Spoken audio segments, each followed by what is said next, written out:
it's easy to steer clear of infections. At least, it might seem that way if you think the only way they spread is through lack of personal hygiene, a failure to keep up to date on outbreaks, or the unprotected exchange of bodily fluids. However, this is far from the reality of the situation. Infections can be transmitted through the food that you eat. And she's like, did they mess up your order or something? And I'm like, yeah, they did. The items you share. This is your sign not to share your lipsticks, lip balms, or lip glosses with your friends. The surfaces you touch. On doorknobs, pens in the office space, toilet seats, the floor at the airport, really everywhere. And the clothes you wear. The story is about the time where I went thrifting and I got like dangerously sick. In fact, it seems everyone is just one slip up away. Let's dive into how people are getting infected in the most innocent ways, so you can avoid being the next.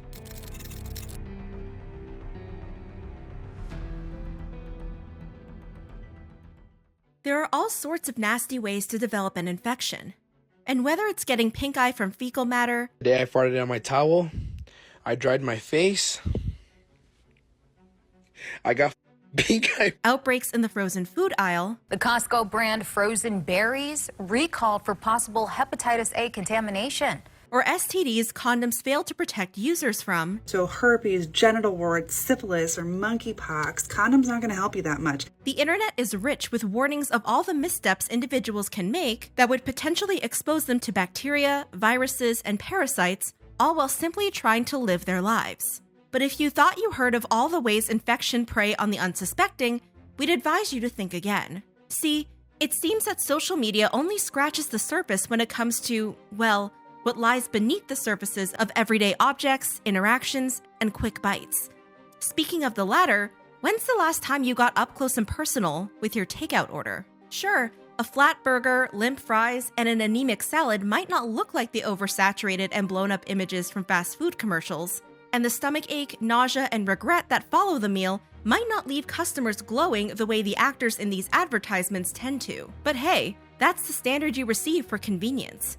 Still, there's a level of quality that's unacceptable, even if you're ordering from the drive-thru lane. And nobody deserves what one customer allegedly received in their takeout bag. On April 20th, Kira, known as Kira-less on TikTok, posted 2 images to the platform. The first, a photo of herself captioned, "Things I ate but survived." And where did that ... lead? Well, safe to say the TikTok user hadn't devoured an iconic music video concept, photo shoot, or costume. No, according to the second image, she consumed this blood droplet McMuffin.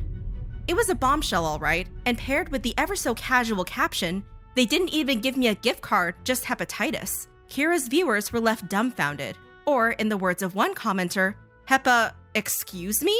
Of course, the chain doesn't exactly have an unblemished track record. Indeed, from scathing documentaries to lawsuits, customers are under no delusion that the components of their Happy Meals are of the utmost quality. Still, vital fluid on an English muffin hadn't crossed the minds of most as something to look out for. As one user commented, "I wouldn't even have noticed that, unfortunately." But there was a bright side to Kira's situation that viewers couldn't help envying, and that was the potential for legal action. "I would have owned every McDonald from sea to shining sea. Call me Ronald because I'm owning every McDonald. The way McDonald's would tremble at the mention of my name." But according to Kira's next upload, she wasn't the only one exposed to the allegedly tainted breakfast. "Things my baby ate but survived," read the text on a photo of her child. And what did the tyke consume? You guessed it, this bloody McMuffin. And no, Kira didn't make the controversial parenting choice of offering her baby a taste of the crimson-splattered breakfast. "You wanted a twist, eh? I was pregnant," the TikTok user captioned the post.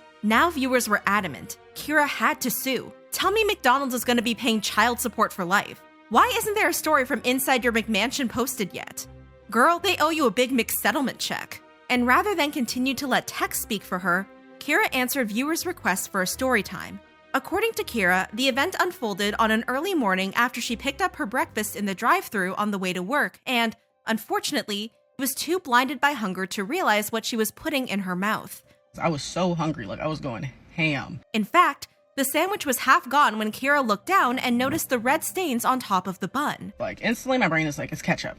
It's jelly. Like it's anything red before it's blood. But as she took a closer look, any hope that the red was a harmless kitchen mishap quickly faded. Like, it's not chipping away, it looks like droplets, like it's soaked in there. And since Kira herself wasn't wounded, that meant the source of the splatter had to come from inside the McDonald's. So the TikTok user returned to the drive-thru where she was greeted by the woman who took her order. And she's like, did they mess up your order or something? And I'm like, yeah, they did. Kira held the contaminated sandwich, now in a baggie, up to the worker, who then went to find out what happened. After that, the manager approached Kira. She's like, okay, well, give me the sandwich. We'll give you a refund. Like, we'll make you some fresh food. Like, girl, are you being for real right now? Like, Kira didn't accept the refund and refused to hand the sandwich over to management. and so she's like, okay, well, I'm pretty sure it's not blood. Like, we'll pull the cameras and we'll check it out and see what happened, but it's not blood. But then the other worker returned. And she's like, yep, I checked the kitchen and so-and-so her hand, like, right around the time that you came through the drive-thru. So, boom, right there. They admitted that someone their hand in the kitchen, like, at the time that I came. After this admission, Kira claimed lawyers on both sides became involved, and so did her doctor. I was freaking out. Like, I was having horrible anxiety about something happening to, like, me or my baby. But she assured me, like, as long as I didn't have, like, an open wound or cut or sore in my mouth, like, I would be fine. So when it came to the claim she had hepatitis, I do not have hepatitis. Like, that part is a joke, okay? Like, I gotta laugh at something about the situation, okay? Like, for God's sake, like, I ate someone else's blood. as for what all those alleged lawyers' visits amounted to, well, Kira kept that close to her chest. Like, everyone's asking me, did I sue? Did I sue? One user commented, "It's giving, can't legally tell the details of the settlement, but I'm sitting comfy." And if the smiley emoji Kira responded was a hint, that viewer may have been onto something. Another user commented, "I just hope you're sitting in a 2023 Mercedes right now, cause girl." To which Kira responded, "I'm a Lexus girly, but yeah." But while Kira's hepatitis scare was more of a freak accident than a widespread contamination that the general public has to remain vigilant of, there are other ways infections target the individuals the moment their guard is down. Concerts are meant to be an evening where fans can sing their hearts out until they lose their voice, spend their last paycheck on merch, and permanently disrupt their sleep schedule in the name of a good time. After all, it's just one night of careless fun, right? Well, some choices stick with you, even something as harmless as picking a piece of confetti off the ground. On May 7th, Angel, known as Angel McWoman on TikTok, posted a video of herself kneeling on the floor of a Taylor Swift concert. And at first, the TikTok user's big smile appeared to be a shining endorsement to Taylor Swift's Eras tour, until you read the caption. "Right before I got HPV from picking confetti off the floor," the text claimed. But how had this occurred? Clearly, a large chunk of viewers were stumped, with replies to the video that included, "How exactly were you picking them up? It wasn't the confetti, be for real. No girl, check your man." Yet there were some voices of reason. There are many different types of HPV, y'all. If she did get it from the confetti, it's probably the type that stays on your skin. Hope you're okay. If you've had a wart, you've had HPV. Some even shared their own anecdotes of how they procured the infection. "I picked it up in my foot as a kid at a public pool. I got an HPV wart on my foot after stepping in water in New York City after a rainy day. Personally, I got HPV the other way. My ex-BF cheated on me." And a quick scan through TikTok proves users are still contracting the virus the same old ways. So I stepped on glass 2 months ago, and I tried to dig it out, and now I have plantar's warts. My toes like dying, and that's like the plantar's wart right there. When you're trying to show them your nails and you accidentally show off your plantar wart that's been on your toe for 6 years. Not ever sharing showers without shoes now. Mum was right.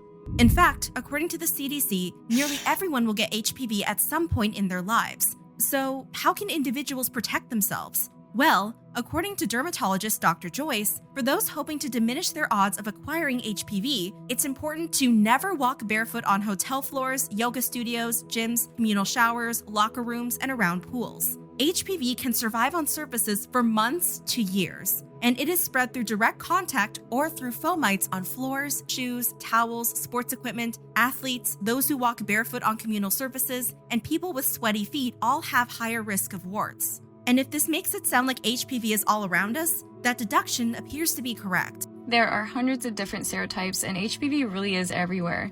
On doorknobs, pens in the office space, toilet seats, the floor at the airport, really everywhere. However, catching the virus isn't the end of the world. There are so many different clinic-based treatments and over-the-counter options too.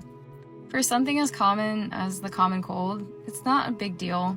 As for Angel contracting HPV through a piece of confetti, well, one obstetrician wasn't entirely convinced by the story. The risk of getting HPV from transference onto a confetti, probably very, very unlikely. Never say never, but pretty darn unlikely. See, although the virus lives on surfaces, this isn't how it's most contagious. Most common cases of HPV I've seen are direct skin-to-skin contact, especially during course with somebody who has HPV. But even if you do test positive for HPV, the virus isn't typically a life sentence. HPV is very common. 80 to 90% of active adults can have HPV, but it's a transitory infection for most people, and our bodies are usually able to clear it. And while the odds of developing HPV through a single piece of confetti are low, this isn't the only infection you can leave a concert with. In early 2023, TikTok user Tanisha Crow shared with her viewers the mysterious medical emergency she experienced after attending the Falls Festival in Australia 5 years ago. In the since-deleted TikTok, the 23-year-old told viewers that after the event, she was extremely sick, and not only that, developed a massive painful scab that became so debilitating she couldn't drink or eat. The situation forced Tanisha to seek medical treatment and spend 5 days in the hospital. I couldn't keep any food down. I couldn't keep any water down. I couldn't sleep because I was having cold sweats, she told her viewers. Medical experts assumed the scab was a sunburn, but Tanisha's condition only continued to deteriorate as she became feverish and her rash turned black. She was tested for staphylococcus infection and shingles, yet both came back negative. As her doctors searched for answers, Tanisha's condition only worsened. After a follow-up appointment, she was hospitalized again when doctors saw the state of her rash. Thankfully, Tanisha was eventually diagnosed with herpes. Basically, it was a huge cold sore on my face, she told her followers. To this day, Tanisha doesn't know how she contracted the virus, but her doctors theorize that she could have unintentionally brushed against someone at the concert with an infected sore. Whatever the cause, herpes has no cure, but with oral and topical treatments that can curb outbreaks, it's likely Tanisha will never have to be in that level of pain again. And while the virus is deeply stigmatized, Tanisha isn't alone. According to Johns Hopkins Medicine, an estimated 50 to 80% of Americans carry HSV-1, which is the oral version of the virus, also known as cold sores. And if that statistic is surprising, pay attention to these 3 words: 1 in 6. That's the estimated number of American citizens between 14 to 49 that carry the genital version of the virus, which can be caused by either HSV-1 or HSV-2. And while these numbers might seem high, according to the World Health Organization, most HSV infections are asymptomatic, a fact that makes the virus all the more spreadable. And what better way to transfer herpes along than to do exactly what we've been programmed to do since high school: share. See, exposing yourself to the virus doesn't always require physically touching an open sore. In fact, more often than not, it seems herpes is handed from person to person through the everyday acts of sharing food, makeup, and other items that may have come into contact with an infected individual's mouth. According to dermatologist Dr. Adel, this is due to how the virus spreads. The herpes simplex virus that causes cold sores is highly contagious and it can be spread through your saliva. Meaning sharing, well, it might not be so caring after all. This is your sign not to share your lipsticks, lip balms, or lip glosses with your friends. See, while many carry the virus asymptomatically, others are forced to deal with the mild to severe outbreaks for life, including singer Lewis Capaldi. It's a cold sore, technically herpes, which is what happens when you make love too hard, too often, to too many people. And as common as herpes is, this doesn't change the fact that the virus can come as a devastating blow to certain individuals, especially when it's caused by the indiscretion of someone who should have known better. PSA, if you're a grown-up that has cold sores, whether it's active or not active on your lips right now, don't share any food or anything with kids, because then they will have to live with the consequences of your actions. That's Hill, known as Happy Healing Hill on TikTok, and she was speaking from experience. When Hill was a child, her aunt offered her lollipop despite having cold sores at the time, and this one careless decision meant Hill has been plagued by cold sore outbreaks ever since. And I'm covering my mouth right now because I just want to give a trigger warning before I reveal the worst outbreak I've ever had. But yeah, these are the consequences. As you can see, I have blistering, and it's really painful. Please don't do this to young children. Sadly, since there is no cure for HSV, Hill will spend a lifetime paying for her aunt's mistake. I've had to deal with this for the rest of my life, ever since she decided to give me that lollipop that she knew she had cold sores, and it's contagious. A virus that you have to live with for the rest of your life that comes up whenever it wants. And Hill wasn't the only one who'd been exposed to the virus as a kid. A number of other users shared with Hill their devastating experiences. I used to cry so hard as a child growing up with this. I'd beg my mom to let me skip school because of the bullying. So unfair and inconsiderate. My stepmom purposely kissed me on my lips when she had a sore and yelled at me saying, "Let me kiss you." I was 6 years old. My mom uses the excuse that everyone has it in their body but don't develop it. But she shares her stuff with my kids and she passed it off to us. When Sadie was 21 months old, she was kissed by an adult on the lips transferring the horrendous cold sore virus. She got really sick and was in agony. It was the longest 3 weeks of my life. She couldn't eat or drink without screaming in pain and bleeding. Please, please, please do not kiss or let anyone kiss your babies. It doesn't matter if they're offended. We need to keep our babies safe. But perhaps with the information dermatologists and people like Hill are posting to socials, everyone will think twice before sharing possessions and snacks with others. These are the consequences I have to live with because of my aunt. Yet, if the fear of infection means we have to put limits on what we share with friends and family, what does this mean for those who rely on the kindness and fashion sense of strangers? Thrifting has blown up in the last decade, and with good reason. Whether it's cultivating a wardrobe for a fraction of the price you'd pay elsewhere, securing unique and high-quality finds, or simply doing your part to fight against the destructive environmental and humanitarian effects of fast fashion, there's plenty of motivation to make the shift from new to used. But what does it mean that some shoppers are complaining of illness following excursions to their local thrift? This story is about the time where I went thrifting and I got dangerously sick. I swear every time I go thrifting, I feel sick the rest of the day. Like I'm in a haze and I feel nauseous. What are they putting in the thrift store air? I get a headache every time. Am I crazy? Is it dust? Mold? The weight of the residual energies from the former owners of pre-loved items? Well, depending on your spiritual alignment or respiratory health, the sickness customers are feeling could be caused by anything. However, the unsanitary conditions that certain secondhand locations keep their merchandise in don't inspire much consumer trust. This is why you never, get hats from a thrift store and don't look at that.